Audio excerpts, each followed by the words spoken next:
आसिफ, आप बताइएगा क्या वजह समझते हैं आप, ख़ासकर ये जो नई हुकूमत है इसमें क्यों एतमाद की कमी का लोगों ने इजहार किया? बहुत शुक्रिया। देखें, सर्वे बड़ा कम्प्रीहेंसिव है, एक एक शोबे को लेके बात की गई है, सिविक इश्यूज़ पे बात की गई, अवामी तवक्कुआत पे बात की गई, और फिर एहतसाब और शफाफियत की बात की गई। तहरीक इंसाफ के नाम से और शफाफियत के नाम से जो तब्दीली के नारे के नीचे जो लोग 12-13 साल से जी रहे हैं, उनके कर्ब का अंदाज़ा जो है शायद पूरी तरह इस सर्वे में भी नहीं लग सका कि एक ऐसी जमात जो जिसका नारा ही शफाफियत था और जो कहती थी कि 1 करोड़ लोग जो हैं उनको नौकरियां दी जाएंगी, 50 लाख घर बनेंगे, 350 डैम बनेंगे, 90 दिन में बदउनवानी ख़त्म हो जाएगी। तो ये सारा वो सोशल जस्टिस का एक ऐसा निज़ाम दिखाया गया था जो कि हर पाकिस्तानी चाहता है कि उसके साथ हो, शफाफियत हो, डोर स्टेप के ऊपर उनके मसाइल हल हों, और जितने भी उनके इश्यूज़ हैं उनसे उनकी जान छूटे। लेकिन अगर हम बारी बारी देखें, आप गवर्नेंस के मामले पे इमरान खान साहब ने जो पहले वज़ीर आला सबसे पहले तो जब केपी में लगाए थे वज़ीर आला जो हैं, तो उस वक्त बड़ी तनकीद हुई परवेज़ खटक के ऊपर। लेकिन जब पंजाब में उन्होंने बुज़दार साहब को लगाया तो परवेज़ खटक बेहतर नज़र आने लग गए। अब जब गंडापुर साहब को लगाया तो अब बुज़दार भी उनसे बेहतर लग रहे हैं। तो खान साहब भी मुसलसल नर्व्स का इम्तहान ले रहे हैं। वहाँ के अवाम जब देखते हैं कि बाकी सूबों में जो है वो मेगा जो हैं वो वहाँ पे डेवलपमेंटल वर्क हो रहे हैं, ट्रेनें चल रही हैं यहाँ, और वहाँ पे सिर्फ एक BRT ने ही लोगों की चीखें निकलवा दी थी, जहाँ पे अब भी ट्रेन जो बस है वो चलने के अलावा जल भी जाती है, रुक भी जाती है। और फिर वो जो मंसूबा था जो यहाँ कहा जाता था कि इस्लामाबाद की मेट्रो 4 करोड़ में 4 अरब में वो कह रहे थे असद उमर साहब के बन सकती है, वो अपने जब पेशावर में बनाते हैं तो वो 100 अरब क्रॉस कर जाती है, 125 अरब के करीब जाके बनती है। तो लोग इन सारी चीज़ों को देख रहे हैं, फिर एहतजाजी सियासत को वो माइंड करते हैं कि बजाय इसके कि आप अपने सूबे के अंदर जो है वो गवर्नेंस बेहतर करें। लॉ एंड आर्डर के इतने मसाइल हैं कि वहाँ पे हुकूमत की रिट जो जनूबी केपी है वहाँ पे बुरी तरह से चैलेंज हो चुकी है। लोग मजबूर हैं कि गैर रियासती अनासर के सामने भी वो उनके सामने भी उन्हें सरेंडर करना पड़ता है। वहाँ पे भत्ता चल रहा है, वहाँ पे अगवा होते हैं, वहाँ पे लॉ इन्फोर्सिंग एजेंसीज मगरिब के बाद बाहर नहीं निकल सकती। उसके बाद आप देखें कि जो बुनियादी वादे थे सिविक इश्यूज को अगर आप छोड़ भी दें तो 12-13 साल का अरसा बहुत बड़ा होता है। एक बच्चा जो पहली जमात में अगर दाखिल हो, जी मैं भी उसी तरफ आता हूँ। देखिए 12 साल के अरसे का 12 साल के अरसे का मतलब है कि एक बच्चा जो पहली जमात में दाखिल कराया गया था वो उसने FA कर ली है, तो और ये थोड़ा टाइम भी नहीं है PTI की हुकूमत का कि हमने क्यों डिलीवर नहीं किया। तो देखें, बुनियादी वजह यही है कि लोग ये समझते हैं कि तब्दीली के जो नारे जो लगाए गए थे वो पूरे नहीं हुए। लेकिन एक अहम बात मैं आपके साथ ये कहना चाहूँगा कि इन सारे जो खदशात हैं, जो तवक्कुआत पूरी नहीं हुई, ये इस सारे के साथ अगर ये सवाल भी पूछा जाता कि KP के अवाम वोट किसको देंगे, तो वो शायद ये सारी चीज़ों जो हैं बैड गवर्नेंस और ये अब वोट इसके ऊपर नहीं मिलता। अगर मैं आपको ये कहूँ कि क्या पंजाब हुकूमत अपने डेवलपमेंटल वर्क के ज़ोर के ऊपर वोट ले सकेगी, तो बहुत बड़ी आवाम का जवाब नफ़ी होगा। क्योंकि अब एक वक्त आया, देखें किसी वक्त जो है वो राइट और लेफ़्ट के उसमें वोट मिलता था, कभी लेबर के हुकूक के नाम पे वोट मिलता था, कभी जो है मेगा आपके डेवलपमेंटल वर्क जो होते थे उस पर वोट मिलता था। अब जो है राइट्स के ऊपर वोट मिलता है। जैसे आप देखें कि PTM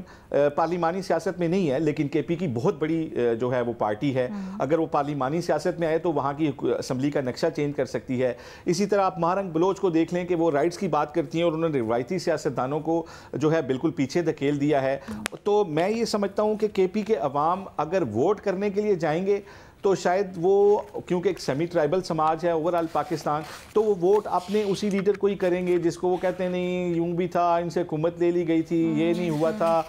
लेकिन ये जो चीज़ें हैं ये बहरहाल उनके अंदर एक महरूमियाँ हैं जिसका उन्होंने इस सर्वे में इजहार किया है, और वो समझते हैं कि दूसरे सूबों में जिस तरह से काम हो रहा है इसकी वजह और ज़्यादा अहम हो जाती है ना, क्योंकि आसिफ जिस तरह आप भी निशानदेही कर रहे हैं, ये 10वां पॉइंट है समरी के अंदर ना, इसमें ये कहते हैं कि गंडापुर साहब से खुश नहीं है आवाम,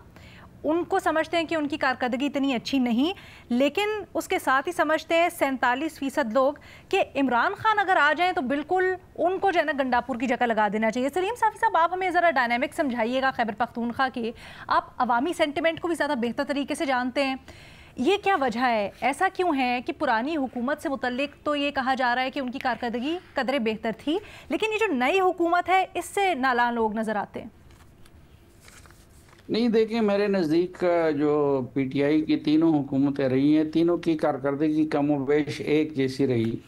اور تینوں پہ ایک جیسے الزامات رہے، بلکہ جو میگا کرپشن کے سکینڈلز تھے وہ پچھلے دور پہ سامنے آئے، مثلا بی آر ٹی کا سکینڈل تھا یا بلین ٹری کا سکینڈل تھا، اسی طرح اور کچھ سکینڈلز۔ اب یہ جو کوہستان میں 12-13 ارب روپے کے ہڑپ جو کر 40 ارب روپے کے ہڑپ کر جانے کا معاملہ ہے، تو یہ زیادہ تر پچھلے دور سے تعلق رکھتے ہیں۔ اس دور میں بھی کرپشن کی باتیں بہت ہو رہی ہیں، الزامات بہت لگ رہے ہیں اور گورنر کے لیول پہ وہ الزامات لگا رہے ہیں اور بار بار لگا رہے ہیں۔ تو اس دور میں بھی، لیکن اصل وجہ جو ہے کہ عوام کو ڈیلیور نہیں کر سکتے، تو علی امین گنڈاپور کی توجہ وہ اپنی حکومت کی طرف نہ ہونے کے برابر ہے۔ ایک تو ظاہری بات ہے کہ اس وقت وہ پارٹی لیڈر بھی بن گئے ہیں اور احتجاج کا معاملہ، احتجاج کرنا ہے یا نہیں کرنا ہے، اس کے لیے لاہور میں اجلاس ہوگا، اس کے لیے اسلام آباد میں اجلاس ہوگا، تو علی امین گنڈاپور کا زیادہ تر ٹائم ادھر لگ جاتا ہے۔ دوسرا، پارٹی کے اندر بھی اختلافات ہے، تو خود پارٹی کے اندر سے بھی علی امین کے خلاف پروپیگنڈا ہو رہا ہے اور علی امین نے بھی اپنے وزراء بنانے میں اور عہدے دینے میں اپنے پسند ناپسند سے کام لیا ہے۔ جہاں تک اس بات کا تعلق ہے کہ ووٹ ان کو کیوں پڑتا ہے، تو ووٹ اس لیے پڑتا ہے کہ ان کے لیے ایک خلا ہے۔ مسلم لیگ نون نے خیبر پختونخوا کو بالکل بلا دیا ہے اور اپنے آپ کو عملاً اس نے پنجاب کی پارٹی بنا دیا ہے، اس کی ساری ترجیحات کا مرکز اور محور وہ پنجاب ہے۔ ورنہ تو موجودہ آپ بیوروکریسی کے اہم عہدوں میں یا وزراء میں آپ دیکھ لیں کہ خیبر پختونخوا کی نمائندگی کتنی ہے، وہ نہ ہونے کی برابر ہے۔ دوسری طرف پیپلز پارٹی نے اپنے آپ کو سندھ تک محدود کر دیا ہے اور خیبر پختونخوا کی طرف اس کی کوئی توجہ نہیں ہے۔ عوامی نیشنل پارٹی ہاتھ پاؤں مارتی ہے، لیکن عوامی نیشنل پارٹی کا بھی یہ مسئلہ ہے کہ ایک تو ان کو ٹیررزم کا سامنا ہے اور وہ ان کو بڑے مشکل حالات میں کام کرنا پڑتا ہے، اور مولانا فضل الرحمان صاحب کو بھی اسی طرح خودکش حملوں کا خطرہ رہتا ہے، پہلے بھی ان پہ ہوئے ہیں، تو ان کے لیے بھی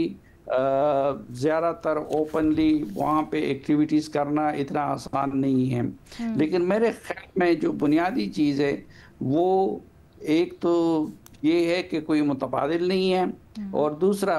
اس سروے میں اس آسپیکٹ کو ڈسکس نہیں کیا گیا ہے، لیکن خیبر پختونخوا کے لوگوں کے ٹھیک ہے مسئلہ ان کی بے روزگاری بھی ہے، غربت بھی ہے، یہ ساری چیزیں بھی ہے، لیکن اس وقت جو ٹاپ کا مسئلہ ہے خیبر پختونخوا کے لوگوں کا وہ ٹیررزم کا ہے اور وہ ملیٹنسی کا ہے، سر ویسے اس میں ڈسکس کیا گیا ہے۔ ہاں، اور اس کی طرف کسی بھی نہ وفاقی جماعتوں کی اس کی طرف کوئی خاص اس میں اپنا رول پلے کرتے ہیں، صرف اس پہ سیاست کرتے ہیں، اور نہ صوبائی جماعتوں میں یہ صلاحیت ہے کہ اس کا کوئی حل نکالیں۔ اچھا سلیم صافی صاحب، ایک اور چیز، حالانکہ بڑی یہ نیٹی گریٹیز میں جانا ہو جائے گا، یہ بتایا گیا سروے میں کہ ترقی کے اعتبار سے ہزارہ ڈویژن کی ترقی اور سہولیات سب سے آگے ہیں وہاں پہ کارکردگی، اور ساؤتھ کے پی بہت پیچھے ہے، اس کی وجہ کیا ہے؟ ہاں، یہ تو خیر ایک تو ہسٹوریکلی جب ہم دیکھتے ہیں تو جس علاقے سے وزیر اعلیٰ آتا ہے تو وہ فنڈز کا رخ اسی طرف کر لیتا ہے، تو جو زیادہ تر ہزارہ ڈویژن میں، چونکہ سردار مہتاب کا تعلق وہ ہزارہ ڈویژن سے تھا، تو انہوں نے بہت زیادہ فنڈز ڈائیورٹ کیے تھے ہزارہ ڈویژن کی طرف۔ پھر جب گورنر تھے اور چیف ایگزیکٹیو بھی تھے سید افتخار حسین شاہ، تو ان کے دور میں بھی زیادہ فنڈز کا رخ جو تھا وہ ہزارہ ڈویژن کی طرف رہا، پشاور ویلی سے چونکہ وقتاً فوقتاً وزیر اعلیٰ آتے رہے، یا ملاکنڈ سے بھی پچھلی مرتبہ محمود خان صاحب آ گئے، تو انہوں نے اپنے علاقوں کو زیادہ توجہ دی. پھر جنوبی اضلاع جو ہیں، جنوبی اضلاع سے صرف پہلے اکرم دورانی صاحب وزیر اعلیٰ بنے تھے اور اب علی امین صاحب وزیر اعلیٰ بنے ہیں، اور اب نیچرلی علی امین صاحب کی زیادہ تر توجہ ترقیاتی کاموں کے لحاظ سے ڈی آئی خان کی طرف ہے. اچھا سر، یہ جو آپ نے ووٹنگ ٹرینڈ کی بات کی نا، یہ بڑی اہم ہے. اس کی ذرا کمپیریزنز بھی ہو رہے ہیں مریم نواز کے ساتھ، اس کو آگے جا کے ہم ڈسکس کرتے ہیں.